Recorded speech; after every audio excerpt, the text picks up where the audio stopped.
Let's then get, another interpretation from someone who's a veteran, who's seen a lot of these cycles play out in the past. Prashant Khemka, founder of WhiteOak Capital Management, is with us. Prashant, good morning. Thanks so much for joining in.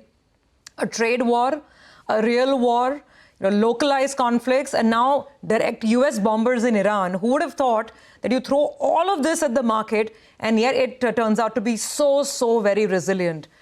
What do you make of the way the market is interpreting the rise in risk in the last 2-3 months? Oh, certainly. Surabhi, first of all, thank you for having me here. Now, almost at all times, if you look at historically, the events might have been different, the nature of the events might have been different, but we've been interacting for so long, right? It always feels like we are in an elevated risk environment, almost always. So first of all, I don't want to say that we are in particularly, risk-prone environment. Tariffs, they were announced, but market very soon realized after initial pullback that they're not going to stick. Markets always, as you know, see ahead of what then transpires. The markets can see beyond horizon. Just like keep going back to COVID. Market bottomed March 23, where there were less than 1,000 deaths or less than 1,000 infections actually in India. And then we had obviously so many, because market could see beyond. Nothing, according to market, all this is not going to have any material or lasting impact. And both are important, neither material nor lasting impact on the cash flows of the corporates. And that market seems to be quite certain about. And hence the market, with a few points here or there, a few percentage points here or there, has recovered with each of these hits that we've seen. Prashant, that's my question. I mean, I know the market's wisdom is the supreme.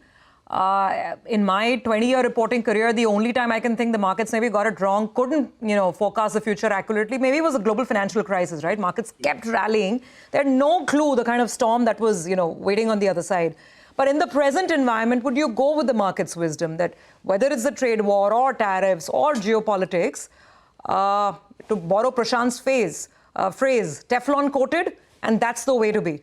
Yes, I think the worst is behind us on each of these events, if you will. So tariff, we all can agree that worst is behind us, right? Maybe there would be ripples of the main announcements and the main event in each of these cases, but it seems like we can always be surprised, and I'm certainly not a geopolitics expert, if at all an expert on anything, but from what I can make out, it seems like we should have a relative phase of calm now on the geopolitical front, especially when it pertains to Middle East. Once US gets involved, and I'm not saying who's right, who's wrong, because I'm not that learned on the subject matter to make those conclusions, but just purely from the market's perspective, I think the worst of this geopolitical event, the most recent geopolitical event, is behind. I'm somewhat surprised that the Indian market's not up today. Not that we have any short-term perspective on these aspects. As you noted, the other Asian markets are not impacted much. So the Indian market impact is a little bit maybe not related to war, but this geopolitical event, but coming on the heels of it, maybe it is related to. But I don't see much of a lasting negative impact of what's happened over the weekend. Right, absolutely. Prashant, by the way, are you speaking with you? You're coming to us from Mumbai or Dubai? Right now, Singapore. In Singapore, okay, all right. By the way, if it's Dubai, maybe he sees. You would have wondered if he's seeing the missiles up in the air, no? That is why I asked. I'll be in Mumbai next week, though, for a while. Oh, okay. A lot of flights, by the way. Shireen came back from the US last night, 18-hour flight. Yeah. My daughter came back from Germany yesterday. And again, I mean, actually, you're on flight radar, tracking flights. And it's like, there are real implications as well. Interesting conversation, Prashant. The other factor, of course, is just fatigue, right? Conflict fatigue. I mean, of course, it's just conflict, as you said. It began by saying always in a heightened state of risk. So beyond a point, you just kind of you just shrug your shoulders and move on in a way. I think that's also maybe one way to describe it. Very true. See, Russia, Ukraine, in recent years or even decades, I would say Russia, Ukraine, which started, I think, 22, right? Yeah. So it's 3 years old now. Yes, there have been definitely economic impact of that war. But it does not cause bankruptcies, widespread bankruptcies and whatnot. To Surabhi's point about GFC, I think what the market really worries about and would take a huge hit and cause material lasting loss is there are widespread bankruptcies, as was the case, and also the risk of larger widespread bankruptcies in case of GFC, and as was the worry initially with COVID. And that's why, because nobody can move out, all the travel companies would go bankrupt, all the airline companies would go bankrupt, and the banks would go bankrupt, and so on and so forth. And hence we saw 30% kind of hit. But these events, it's hard to make the case that there would be widespread bankruptcies around the world. And that is why I think, it's a risk that is consistent with what you call it, Prashant, the heightened state of risk environment that the market, we have all been, from a geopolitical perspective, at least for the last 3+ years now. And that's a beautiful material impact on corporates.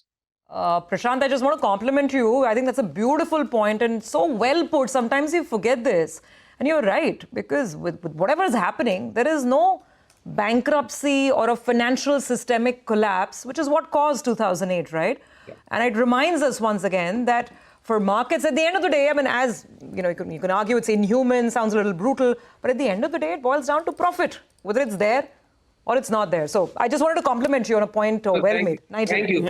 Thank you. And the bankruptcy is so important because, see, if there's a hit for a year, like COVID was a hit on the P&L for a year, but next year things normalize. If there's bankruptcy risk, then there's no time to normalize. Equity shareholders get wiped out. Yeah. And that is the distinction between a short-term hit and a bankruptcy. Prashant, I always tell my co-anchors, because my career started after GFC. I haven't seen GFC because my career started after that. And hopefully we'll never see it as well because, markets are far more mature. As you said, corporate balance sheets itself are in far better shape. And I believe that, in fact, the retail investor is maturing as well. That's the hope, that we don't see something like what we saw in 2008. That said, Prashant, things looking good from an India market perspective. Give and take everything. I think, there appears there's a longer runway. One problem is when the markets are so strong and liquidity is so solid, you see a lot of supply of paper. Does that worry you, when promoters come and say, I'm willing to sell $100 million worth of shares, and will you buy it? Or do you believe that this market is far more mature? This is actually a positive sign that, there could be so much of money taken off the table, and ultimately some of this money gets rerouted back into the markets itself. Your take? Nigel, I think it's very healthy. I mean, one of the real positive, real impact, one amongst the many positive real economy impact of, you can call it bull market or healthy markets, is that capital gets channelized into real economy. Yeah, so the fact that companies are raising money to put up, and just over the last few days, several of them have done so, right, Nigel? So that's very healthy. The mutual funds, domestic mutual funds, foreign institutions, and other segments, prop investors, they're all basically channeling financial capital into real economy. And the markets are the most efficient place to do such capital allocation. And that's the most beautiful and most rewarding part to the society rather than just stocks going up and down is the channeling of this capital towards productive uses. Now, 100% isn't going to be productive. In any endeavor, 100% is not, the success rate. But in capital market history, if in my assessment, it is, fairly high degree of success rate. Yes, there's nothing wrong if promoters also, obviously, as investors, we have to evaluate what signals are these managements providing when they're selling down their own stake. But it's not necessarily always wrong.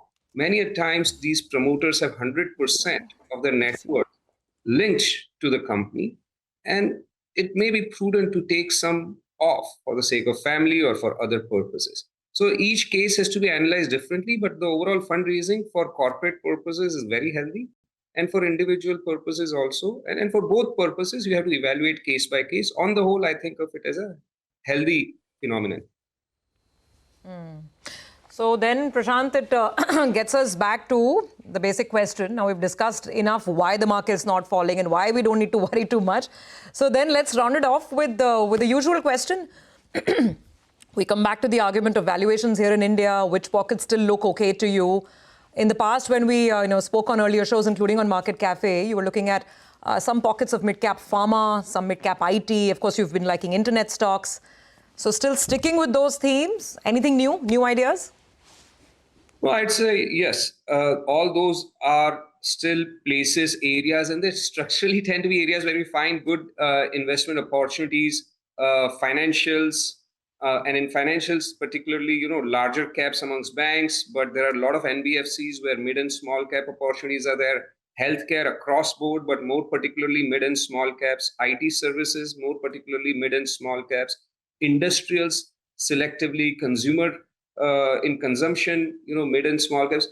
Obviously, alpha opportunities often would come in mid caps and small caps, though in large caps also do provide opportunity to generate alpha. So those remain the same. If there is anything since we last spoke, Surabhi, and while it is a theme that has played quite strongly in the markets over the last 2-3 years, I think just the events of the last 2-3 months, particularly the India-Pakistan conflict, does merit a much closer look to all defense names and see if there is value there in the context of, I would say, a material change for the defense industry or the sustainability. You can say the change has been in place for last 10 years, but the sustainability of the change can have much longer legs to the events that played out over the last couple of months. All right. And I think you guys are, sort of looking at niche manufacturing names, etc. as well, right? Which kind of feed into that broader defense theme. And we discussed that on the Editors Roundtable with your head of research, of course. Thanks very much, Prashant. Appreciate you joining us. And it's always a pleasure speaking with you.